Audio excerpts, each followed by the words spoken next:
전체적으로 그 반셀프 인테리어 하실 때 되게 막막하실 거예요. 제가 살고 있는 가정집, 아파트를 이렇게 처음부터 인테리어를 진행한 건 처음이에요. 이거랑 또 다른 면이 있더라고요. 제가 편하게 알려드리도록 한번 영상을 제작해 보겠습니다. 안녕하세요, 두베르만입니다. 여러분, 인테리어를 맡겨서 집 전체 리모델링을 하고 싶은데 그분에 대해서 부담 가거나 아니면 인테리어 업자가 막 사기를 친다는 등 이런 소문을 많이 듣고 걱정을 많이 하시는 것 같아요. 이번에는 전부 반셀프로 해서 제가 직접 공사업자를 미팅하고 결정을 하고 자재를 선정해서 공사하는 모습을 보여드리려고 해요. 중요한 건 아파트 반셀프로 전체 리모델링 도전하기입니다. 제가 직접 매수한 아파트를 고치는 모습을 다 보여드릴 거예요. 보고 꼭 도전해 보시기 바랍니다. 자, 그러면 내부에서 어떤 식으로 인테리어를 할지, 어떤 공사가 이루어질지 설명을 드릴 거예요.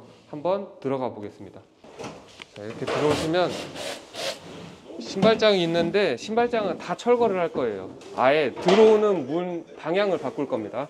거실이 있는데 거실도 전체 확장을 할 거예요. 주방을 볼게요. 이쪽 신발장 철거할 거고요. 이것도 전부 철거할 거예요. 전부 철거를 해서 주방을 넓은 상태로 일단 확보를 할 겁니다. 자, 여기 있는 모든 것들을 다 철거할 겁니다. 가스도 요새 가스 잘 안 쓰고 인덕션 쓰기 때문에 가스도 철거할 겁니다. 싱크대도 요즘은 이렇게 싱크대에서 설거지를 할 때 뒤에 볼 수가 없잖아요. 아이들이 뛰어놀거나 그런 모습을 조금씩이라도 볼 수 있으면서 싱크대에서 일을 할 수 있게 싱크대를 뒤를 보는 형태가 아니라 옆을 보는 형태로 변경을 할 겁니다. 수전 위치를 이동 다 시킬 거예요. 설비 작업이 당연히 들어가는 거고, 이쪽은 세탁실인데 여기를 활용하기가 어려워요. 그래서 이 부분도 철거를 하고 일반 방처럼 만들 거예요. 그래서 벽도 다 철거를 해서 주방을 전체적으로 확장을 할 겁니다. 공사가 이미 시작되고 있어서 빠르게 보도록 하겠습니다. 이쪽 복도 공간이 좁은 상태라서 복도 공간을 넓혀서 탁 트인 모습을 보여주기 싶어서 이쪽을 확장할 거예요. 여기도 철거.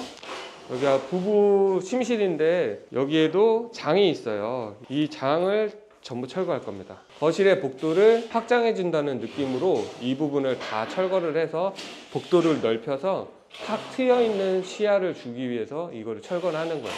화장대가 있는데 요새 이렇게 화장대가 클 필요도 없을 것 같고 저희가 원하는 스타일로 바꾸고 싶어서 화장대도 철거를 합니다. 이런 형태 팬트리 보시면 너무 작아요. 비효율적이기 때문에 이것도 전체 철거를 해서 한쪽 벽면에 목공으로 장을 짜는 식으로 저희가 좀 변경을 할 거예요. 욕실도 보시면 이쪽에 부부 욕실이라고 돼 있는데 그렇게 가족들이 같이 사는 입장에서 프라이빗할 필요는 없다고 보거든요. 첫째 아이가 또 둘째 아이가 학교로 갈 때 굳이 부부 침실까지 안으로 들어와서 화장실에 들어가는 그 루트는 복잡하다고 생각하고, 아이가 엄마 아빠 방에 들어오는 거를 불편해하거나 그거를 없애주기 위해서 아예 공용 욕실을 2개 만드는 방향으로 바꿀 거예요. 그래서 모든 가족이 적절하게 사용할 수 있게 그런 식으로 바꿀 예정입니다. 이쪽에 보면 작은 방인데요, 전체 확장을 해서 좀 넓게 쓸 수 있게 그렇게 변경할 예정이고, 이쪽 화장실도 보시면 욕조가 있는데 아이들이 목욕하면서 물놀이 할 수 있을 정도, 이 정도로 놓을 예정이에요.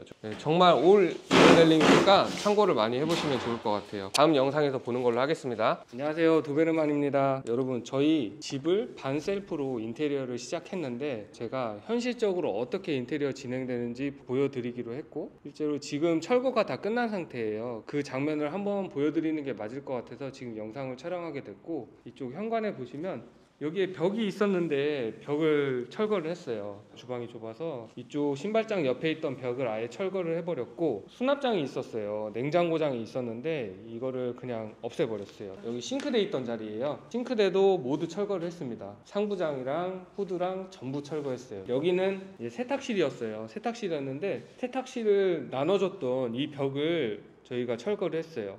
이 벽도 철거를 할 겁니다. 원래는 이 벽이 가스 배관이 있어서 철거가 안 된다고 했었거든요. 제가 이 벽 때문에 지금 인테리어상 되게 불편함이 많았어요. 이렇게 벽이 서 있으니까. 그래서 도시가스에 확인을 해본 결과 철거가 된다고 해서 이 벽까지 추가로 철거를 하면 주방 전체를 봤을 때 제가 마음대로 인테리어를 할 수 있겠죠. 내가 뭐 이쪽에 냉장고를 놔도 되고 이쪽에 싱크대를 놔도 되고 이제 마음대로 결정할 수 있는 거예요. 일단 1번 철거를 어떻게 할지를 중요해요. 철거를 무엇을 할지, 또 철거가 어떤 게 되는지 그거를 정확하게 파악을 하고 결정을 해서 철거를 진행을 해야 됩니다. 그리고 철거는 하기 전에 항상 행위허가라는 거를 받아야 돼요. 예전에는 그냥 인테리어 하면 되지 뭐 하고 그냥 철거하고 뭐 확장하고 다 했는데 지금은 그렇게 하시면 안 돼요. 구청에 행위허가라는 거를 받아야 됩니다. 필증을 받아야 이제 공사를 진행할 수 있고 그 도면대로 진행을 해야 돼요, 결국에는. 그래서 만약에 안 된다 그러면 내력벽이나 이런 부분은 안 되거든요. 안 되는 벽은 철거를 하시면 안 돼요. 명확하게 확인을 하고 철거를 진행해야 됩니다. 이렇게 간단하게 도면을 보면 이런 식으로 도면을 그려놓고 진행하시는 게 좋아요. 이 도면을 되게 뭐 전문적으로 그리실 필요는 없어요. 여기 도면에 표시를 해놓고 인테리어 상담을 하거나 다른 업자분들 미팅을 하시면 돼요. 현관 옆에 철거를 했지만 저희가 냉장고를 이쪽에 다 끼워 놓을 거예요. 이제 이쪽에 냉장고가 들어오는 거고요. 키친피드로 3대 딱 넣으면 딱 맞아요. 그 옆에 쭉 수납 벤치를 놓을 거예요. 이 좁은 주방을 최대한 효율적으로 활용하기 위해서 이쪽에 식탁을 놓을 겁니다. 냉장고 위치를 대신 밖으로 튀어나오면 이만큼 냉장고가 자리를 잡는 거예요. 그럼 주방이 좁잖아요. 이 벽을 왜 철거를 했냐면 냉장고를 이렇게 안으로 집어넣는 거예요. 집어넣고 깔끔하게 끊어주고 이 끊어주는 선을 그대로 따라서 수납 벤치를 짜는 거예요. 싱크대를 되게 길게 짤 거예요. 그렇게 제작을 하려고 지금 이렇게 도면을 만들어 봤고 이 옆에서부터 주방 배관을 옮겨서 넓고 긴 싱크대를 놓을 거예요. 한 4m 나와요. 원래는 싱크대가 이쪽에 있었어요. 내가 뒤를 모르잖아요. 뒤를 모르고 요리를 하기 때문에 엄마 아빠가 뒷모습만 보는 것보다는 옆모습을 보면서 서로 얘기하면서 주방 일도 할 수 있고 서로 대화를 할 수 있는데 싱크대를 옆으로 이동해서 거실을 바라보면서 진행할 수 있게 싱크대 배치를 변경을 했습니다.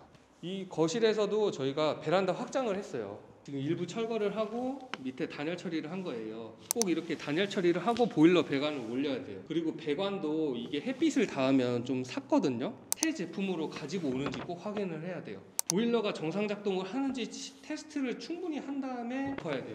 만약에 보일러 배관을 돌렸는데 누수가 생길 수도 있고 이게 배관이 안 돌 수도 있어요. 근데 덮어버리면 나중에 다시 뜯어야 되겠죠. 문제가 생기면 시험 테스트를 해야 되고요. 중요한 건 밑에 단열 처리를 꼭 해야 됩니다. 여기까지 배관을 끝까지 돌리면 이중창을 만들었을 때 여기까지 오거든요. 공사하다 배관이 터트릴 수가 있어요. 그렇기 때문에 샤시 공사하는 범위를 정확하게 지정을 하고 그 다음에 여기 앞에서 배관을 돌려서 마감을 해야 돼요. 때문에 배관이 무조건 여기까지 오면 안 된다. 그것도 체크를 하셔야 되고 그래서 안정적인 범위 내에 배관을 돌려주고 샤시를 또 시공을 해야 됩니다. 이렇게 베란다 확장을 하게 되면 샤시도 무조건 바꿔야 되는 건 아니지만 샤시 상태에 대해서 확인을 하시고 웬만하면 이중창으로 변경을 해주시는 게 좋아요. 샤시 업체를 잘 찾아보시면 그렇게 가격이 많이 비싸진 않아요. 무조건 싼 게 좋은 건 아니에요. 베란다 샤시는 어떤 업체를 선정하는 것보다도 시공을 얼마나 꼼꼼하게 하는지가 중요하거든요. LG나 뭐 KCC 이런 식으로 브랜드가 다 있는데 뭐 LG가 무조건 좋다, KCC가 좋다 이것도 아니에요. 사실 좋은 자재를 가지고 와서 어떻게 시공을 누가 하는지가 중요해요. 그러니까 시공업자들의 포트폴리오나 영상을 잘 확인을 하고 대화를 충분히 해가면서 업자를 선정을 해서 시공을 하시길 바랍니다. 신축 아파트에도 사실 아트월이 많이 들어가는데 활용할 수 있는 게 없어요. 여기에 이제 아이들이 책을 볼 수 있게 그냥 책장을 곡선으로 만들어서 그런 공간을 만들 예정이에요. 벽면 자체를 책장으로 꽉 채울 거예요. 천장도 보시면 저희가 철거를 다 했어요. 이 천장을 철거한 이유는 최대한 높이를 당겨서 높이를 확보하기 위해서 이렇게 천장을 철거를 했고 어차피 시스템 에어컨을 설치를 해야 하기 때문에 기존 천장이 있는 상태에서 시스템 에어컨이 설치가 되면 다들 내려야 돼요. 그 내린 모습이 불규칙적이고 인테리어적으로 미관적으로 좀 안 좋을 수도 있기 때문에 그냥 철거를 했습니다. 에어컨에 맞춰서 일자로 쭉 나갈 예정이에요. 여기에 이제 팬트리가 있었어요. 근데 팬트리를 다 철거했습니다. 이게 오히려 복도의 깊은 맛을 없애거든요. 이쪽 벽에 가벽을 치고 문을 여기다 만들 거예요. 이 욕실 자체도 다 같이 쓰는 개념으로 가족이 다 같이 편하게 쓸 수 있는 욕실 2개를 만들자라는 취지에서 그런 식으로 구조를 변경을 했습니다. 복도가 되게 넓어지는 거예요. 이쪽에서 끝을 바라봤을 때 공간이 엄청 많이 나와요. 팬트리가 있었다면 시야 자체가 나올 수가 없죠. 화장실도 뭐 전체 철거가 일부 들어갔어요. 여기는 근데 타일이 비교적 깨끗해서 저희가 덧방 시공을 할 예정이고 두 번째 방도 보시면 여기도 확장을 했어요. 여기도 확장을 하기 때문에 똑같아요. 보일러 배관이 들어가는지 정확하게 체크를 해야 되고 단열 공사가 어느 정도 진행됐는지 체크를 해야 되고요. 창도 이중창으로 변경을 해야 되기 때문에 똑같이 샤시도 변경하는 걸로 그렇게 시공하면 됩니다. 끝에 있는 방을 한번 볼 거예요. 여기는 처음에 최초 확장이 돼 있던 곳이었어요. 바닥을 다 걷어냈더니 이렇게 확장된 공간이 나왔고 여기는 원래 확장이 됐었기 때문에 이중창으로 나와 있어요. 그래서 여기는 샤시를 건들지 않아도 괜찮습니다. 아이방인데 깔끔하게 꾸며서 원하는 대로 해주려고 합니다. 이렇게 보시면 문은 살려놨어요. 문은 또 철거를 안 했죠. 문은 필름지로 충분히 사용할 수 있을 것 같아서 이쪽 문은 이렇게 그대로 분칠을 하는 걸로 이렇게 결정을 했습니다. 아, 현관을 설명 안 드렸네요. 현관을 보면 여기에 신발장이 쭉 있었거든요. 들어왔을 때 답답해요. 이게 신발장도 신발이 들어가는 정도만 있어도 충분하거든요. 그래서 신발장도 안으로 좀 들어가서 붙박이로 설치를 할 거고요. 전체적으로 그 반셀프 인테리어 하실 때 되게 막막하실 거예요. 일단 도면부터 정리를 하시고 어떻게 내가 구성을 할지 미팅을 하신 다음에 건축사랑 미팅을 하시고 거기에서 철거가 가능한지 철거가 불가능한지 도면에서 정리를 하신 다음에 행위허가를 받으셔야 돼요. 실제로 현장에서 철거를 진행하면 됩니다. 철거가 우선적으로 깔끔하게 이루어지면 그 다음은 술술술 그냥 가면 돼요. 제가 이제 공정별로 계속 유튜브를 촬영해서 업로드를 할 예정이에요. 궁금하신 게 있으면 또 댓글 남겨주시면 제가 참고해서 영상을 또 만들 예정이고요. 저도 실제로 다른 상업공간이나 이런 거는 인테리어를 많이 해봤고 공사도 해봤지만 이거랑 또 다른 면이 있더라고요. 제가 편하게 알려드리도록 한번 영상을 제작해 보겠습니다.